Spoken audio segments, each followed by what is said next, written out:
Hello, and welcome into a new video series of mine.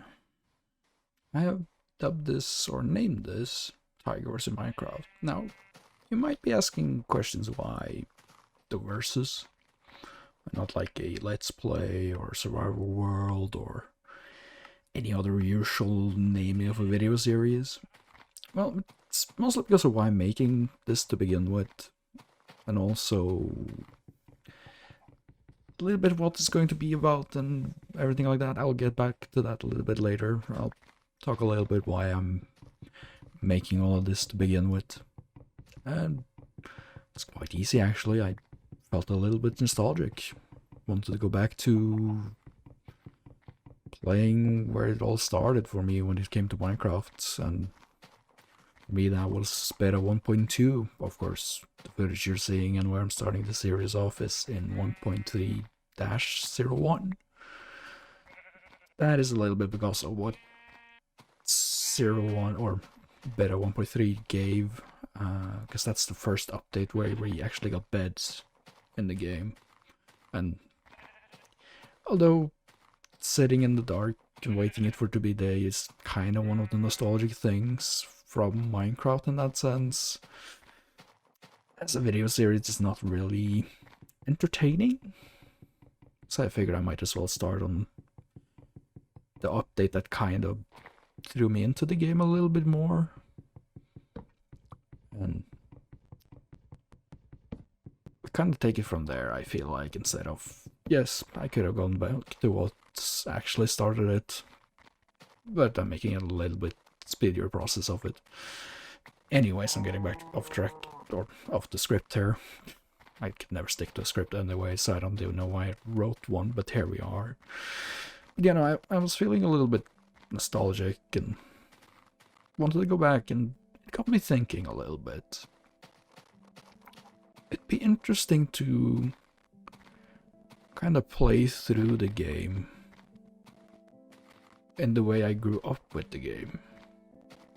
Starting from where I started playing it, and then over the years, every update it came, the new things, new features, anything like that, that kind of had a different feels back then compared to now. And for many, you might be wondering what I'm talking about in that sense. Fair enough. But for me, growing up and having a game grow with you, it's such a different experience to what games are today.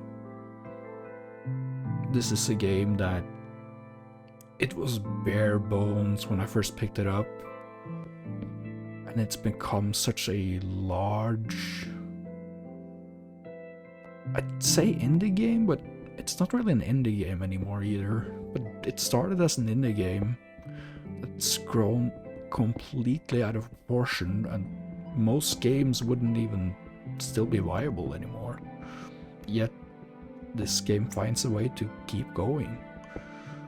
And yeah, it's on the nostalgia in that sense to kind of go back to what once was and grew up with, and being able now to kind of go back in between the versions and kind of grow the game a little bit faster. Of course, I won't sit here and use 12 years to make this entire series, but there's definitely be amount of episodes going into this, mostly because every version of the game I have set the goal to have a stack of iron, a stack of diamonds, at least a full diamond set of tools, and a full diamond set of armor for every version.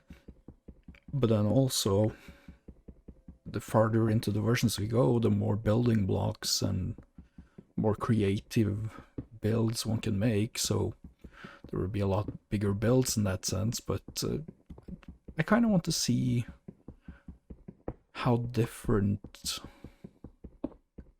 Minecraft back in the day getting resources compared to Minecraft today is, because today you essentially get so much resources to begin with, and from what I remember from back in the day, getting a full stack of iron was hard.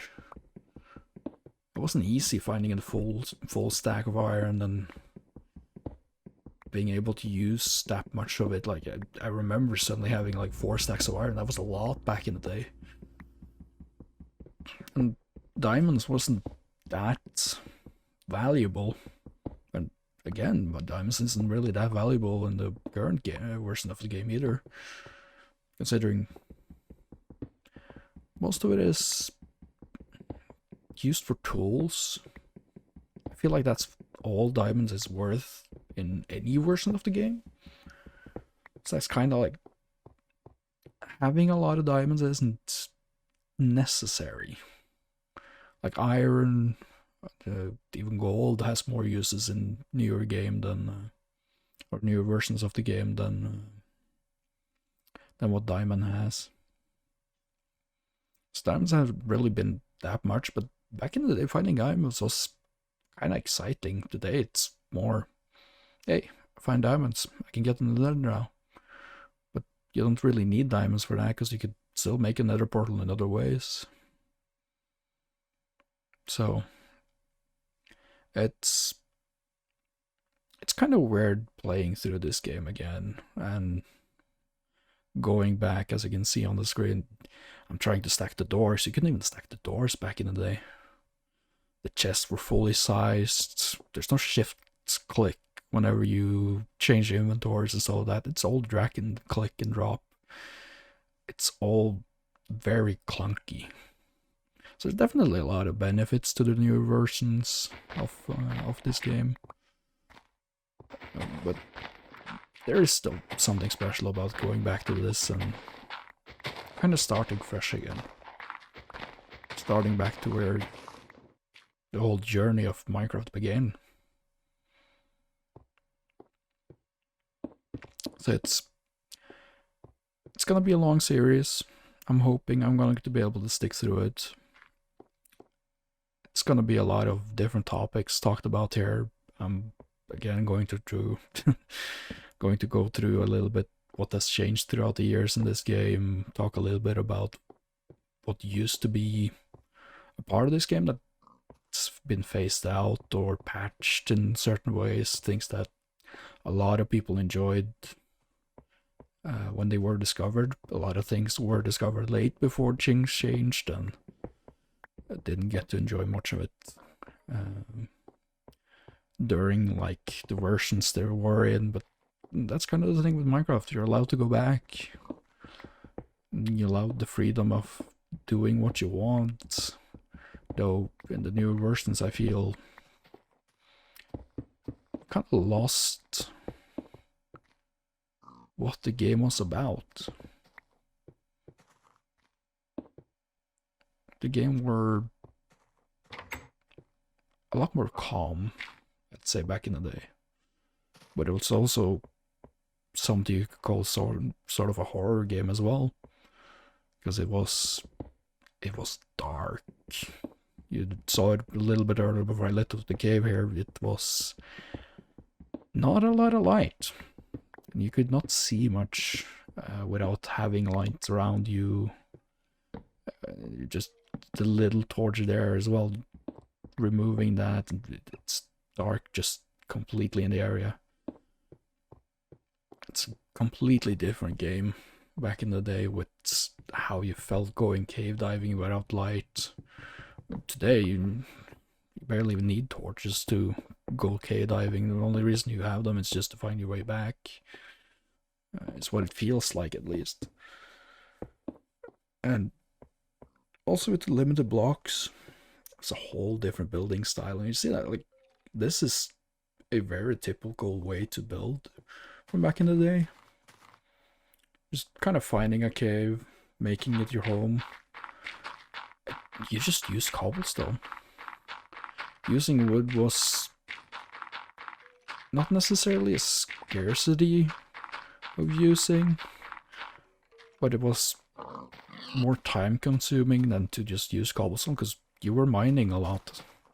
So cobblestone was much easier resource to use. And also, as you saw, crafting coal that early on. But a few people do that these days. Knowing exactly how much cobblestone you need to make all the tools and all of that. It's something we used to do. At least I used to do. Counting how much you actually needed and get the exact amount. But also starting off with a hoe, because the only way to get seeds is to hoe the land. There were no tall grass. Nothing like that.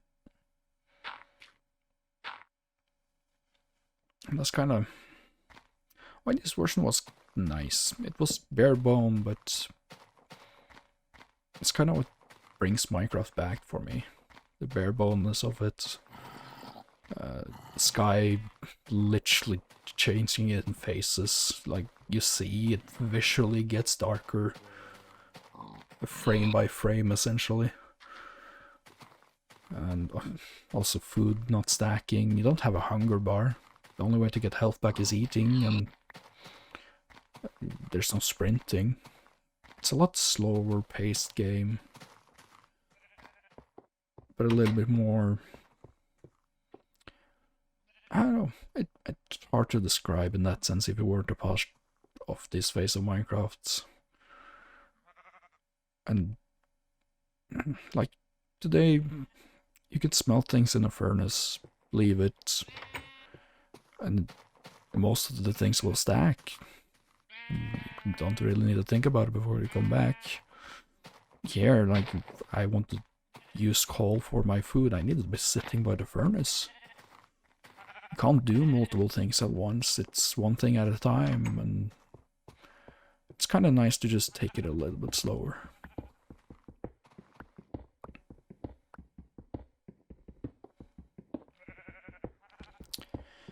So, to a little bit what to expect from this series.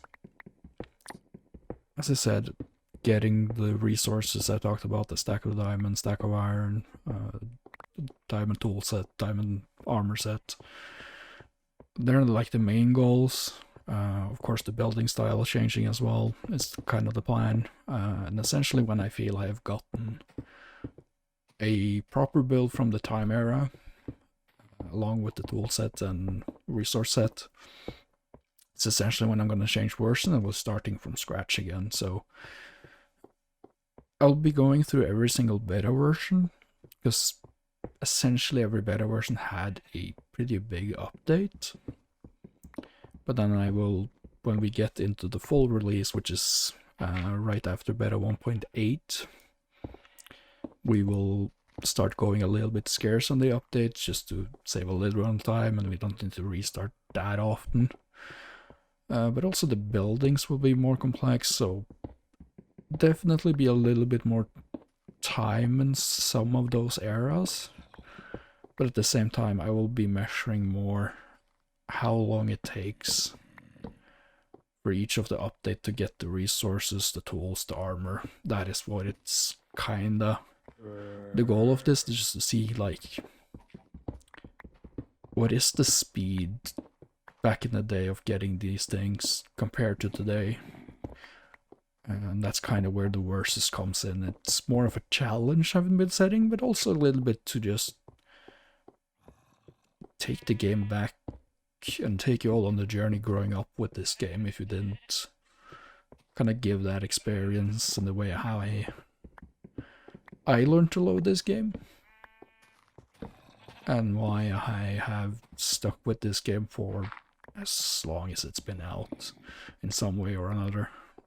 It's a game I can barely ever leave properly.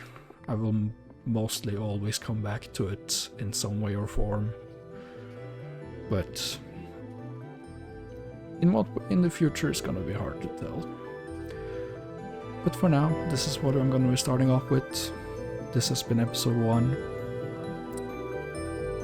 Most of these recordings are done with gameplay footage for itself, me after commentating. That might change in the future. I'll leave it up to all of you to put it in the comments what you like. Leave a like, leave a dislike, anything helps. And don't forget to subscribe if you like what you see. Until then, I'll see you all next time.